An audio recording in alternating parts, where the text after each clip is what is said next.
Good afternoon, Richie from Driftomaniacs here. Why am I holding my 5 fingers out? Well, pouring down with rain outside, so I thought I'd share 5 simple but effective pit tool tips that you might find useful. So, tip number 1.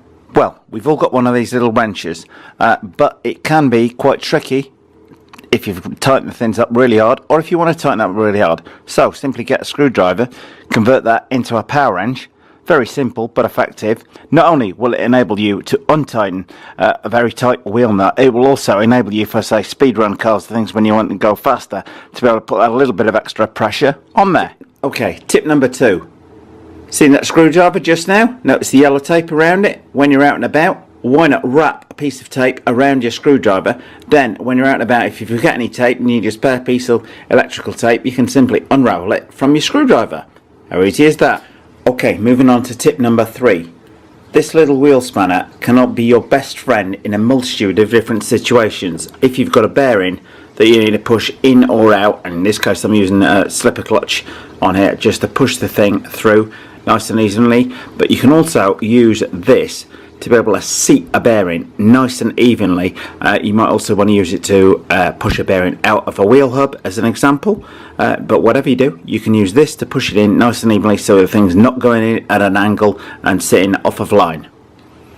Okay, tool tip number 5. This is my new best friend. This is a Hex 2.5mm bit which attaches onto my cordless screwdriver. Now I know that's not going to be an affordable price point for everybody, but the speed differential this thing makes in terms of ease of use of working on your RC car, he said if you could turn it on the right way around, it would really help. Receiver box screws.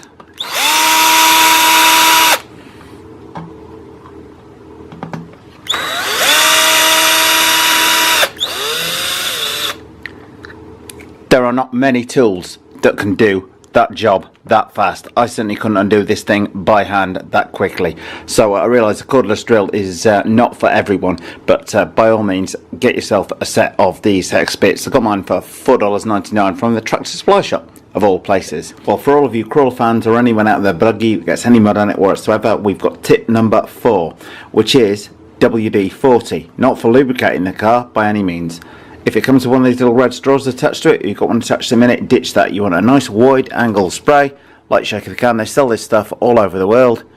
So liberally gonna spray that on over everything on here. Just doing this for demo purposes. Get yourself a rag and wipe it straight back off. Or you're just wiping the excess off on there. You don't want the thing absolutely bone dry, because the objective of this is to leave a little film of the WD-40 over the car. It will form like a barrier on there, which will mean that when you're out with your crawler or your buggy, you're not going to get as much mud and crap stuck to the bottom of your car. It will prevent a lot of it from sticking to it, and it will make it a lot easier to wash down and clean. Anyway, I hope those 5 tool tips are of use to people. They're not claiming to be the best tool tips in the world. They are just claiming to be ones that will help save you a bit of time and make life easier when working on your RC car. Anyway, if you like this video, please do share it, and by all means subscribe.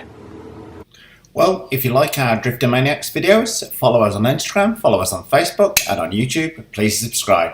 Thanks for watching.